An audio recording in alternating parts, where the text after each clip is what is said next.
Khaleda Zia engineer, তো খালেদা জিয়া দেশ চালাতে পারলে চরমনাই ভিসা পারবে না কেন? খালেদা জিয়া ইঞ্জিনিয়ার, তো খালেদা জিয়া যদি ইঞ্জিনিয়ার না হয়ে দেশ চালাতে পারে, মামুনুল হক ইঞ্জিনিয়ার না হয়ে দেশ চালাতে পারবে না কেন? বেতন দিয়া ডান্ডা দিয়া খালেদা জিয়া চালাতে পারলে আমরা পারবো না কেন?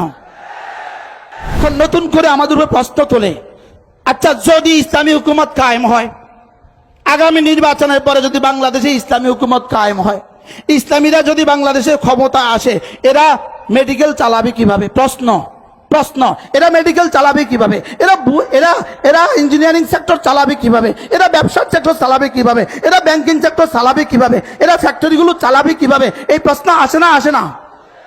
এই প্রশ্ন হয় না হয় না? আমি এর জবাবে আগে একটা আকলি জবাব দেই, আকলি এরা চালাবে কিভাবে? এরা তো ডাক্তারি জানে না, এরা চালাবে কিভাবে? এরা তো ইঞ্জিনিয়ার না, এরা চালাবে কিভাবে? আমি বলবো, আমি একটা আকলি জবাব দিব, খালেদা জিয়া ডাক্তার না হয়েও দেশ সামনে চালাইছে, মৌলবীরা ডাক্তার না হয়ে দেশ সামনে চালাবে। খালেদা জিয়া ডাক্তার, হাও কোন নাও কোন, তো ডাক্তারি সেকশনটা পুরোটা চলছে না বলেন? কেমনে চালাইছে? খালেদা জিয়া ডাক্তার না, ডাক্তার চালাইছে।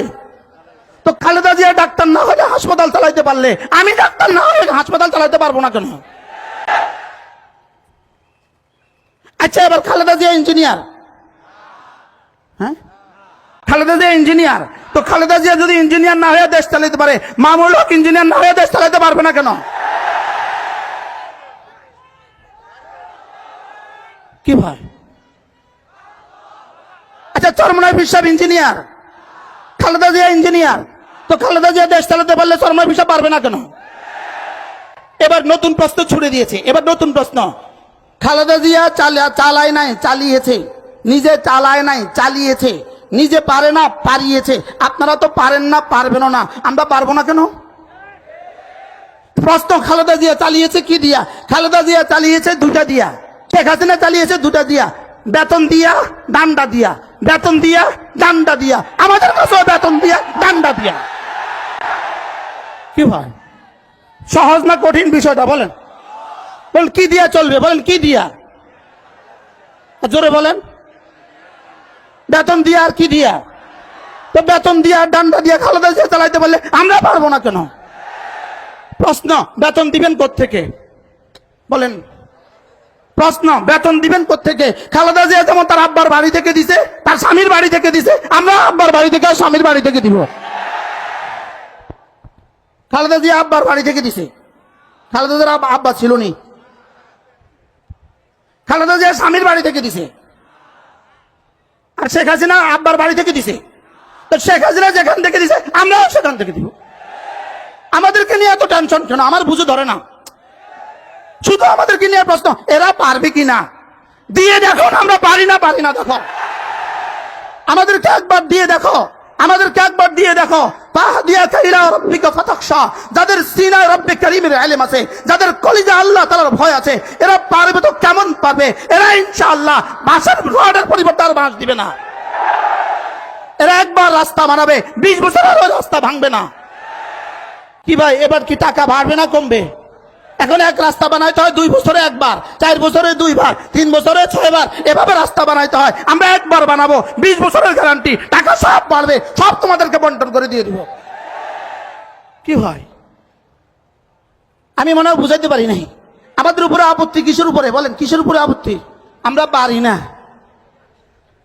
আমরা যা পারি তোমাদের 14 গোষ্ঠীও তা পারে না। কি ভাই, আমরা যা পারি উলামা ইকরাম তা পারে। যদি পারে শব্দ বলতে হয়, উলামা ইকরামেই পারে এটা বলতে হবে। যদি কি বলতে হয়, হ্যাঁ উলামা ইকরাম পারে নাকি? উলামা ইকরাম পারে না মিথ্যা বলতে পারে না। উলামা ইকরাম পারে নাকি? উলামা ইকরাম দুর্নীতি করতে পারে না। উলামা ইকরাম পারে নাকি? চুরি করতে পারবে না, ডাকাতি করতে পারবে না, দেশের টাকায় বিদেশে বাড়ি বানাতে পারবে না, দেশের টাকায় বিদেশে বাড়ি বানাতে পারবে না। উলামা ইকরাম পারে নাকি? উলামা ইকরাম পারে নাকি ভোট চুরি করতে পারবে না? উলামা ইকরাম পারে নাকি দিনের ভোট রাতে দিতে পারবে না? উলামা ইকরাম পারে নাকি দুর্নীতি করতে পারবে না? কি ভাই, কারণ কলিজায় রব্বে করিম সিফাত দিয়ে দিয়েছেন। আমার আমার আমার আমার রবের সিফাত, আমার রবের ইলম তার কলিজায় আছে। আর ফাতাখশা খাশিয়াতে ইলাহি তার কলিজায় আছে। যার কলিজায় রবের ইলম আছে, যার কলিজায় খাশিয়াতে খোদা আছে, এটা কখনোই দুর্নীতি করতে পারে না, কখনোই চুরি করতে পারে না। তাহলে বলুন তো দেখি, বুঝে থাকলে বলুন তো দেখি, আমরা দেশ চালাতে পারবো তো? বলেন ইনশাআল্লাহ। এবার প্রশ্ন ছড়ে দিচ্ছে, আচ্ছা খালেদা জিয়াকে তো মানছে, শেখ হাসিনাকে তো মানছে, সব সেক্টররা তাদেরকে মেনে নিয়েছে, আপনাদেরকে যদি না মানে, না মানে মানে কি? ডান্ডা ডান্ডা ডান্ডা ডান্ডা। আর না মানে আবার কি? না মানলে কি বলেন? না মানলে তো ডান্ডা। আমাদেরকে প্রশ্ন করে, আপনারা পারবেন তো? ওরা মানবে তো আপনাদেরকে?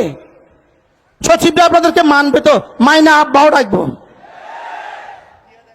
দিয়ে দেখেন না, মানে না মানে না। কি হয়? হযরত মূসা আলাইহিস সালাম ফেরাউনের কাছে গিয়ে কি বললেন? তুমি কি চাও আমি তোমাকে তাজকিয়া করে দিব? সুবহানাল্লাহ। আমাদেরও একই আওয়াজ, আমরা এই দেশকে তাজকিয়া করে দিতে চাই। আমরা এই দেশের প্রতিটা মানুষের হৃদয়কে পরিশুদ্ধ করে দিতে চাই। আমরা এই দেশের প্রতিটা মানুষের দিলে আল্লাহ তাআলার জাত ও সিফাতের ইয়াকিন সৃষ্টি করে দিতে চাই। আল্লাহ তাআলার ইয়াকিন আমরা এই দেশের মানুষের দিলে দিতে চাই। আল্লাহ তাআলা সামিআ, আল্লাহ তাআলা বাসীর, আল্লাহ তাআলা খাবীর, আল্লাহ তাআলা করনেওয়ালা জাত, এই কথাগুলো আমরা দিতে চাই। যদি এই কথাগুলোই হয়ে যায়, মদিনায় তৈয়বার ওই দৃষ্টান্তই কায়েম হবে। মা তার মেয়েকে বলবেন দুধে পানি মিশিয়ে দাও, মেয়ে বলবে আইনাল্লাহ, আল্লাহ কোথায় গেছে? আমরা ওই পরিবেশ কায়েম করতে চাই। একবারের জন্য আমাদেরকে সুযোগ দিয়ে দাও। কি ভাই? তাহলে ওলামায়ে কেরাম পারবে না? পারবে না ইনশাআল্লাহ। আপনাদেরকে কিছুটা ক্লিয়ার হয়ে গেছেন, আপনারা পারবে না? পারবে না বলবেন। অর্থনীতির কি করবেন আপনারা? অর্থনীতির কি করবেন আপনারা? শুধু অর্থনীতির কি করবেন? এক প্রশ্ন, অর্থনীতির কি করবেন?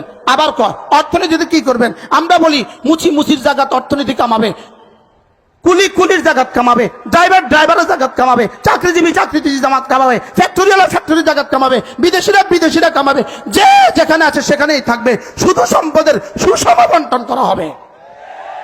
কি ভাই?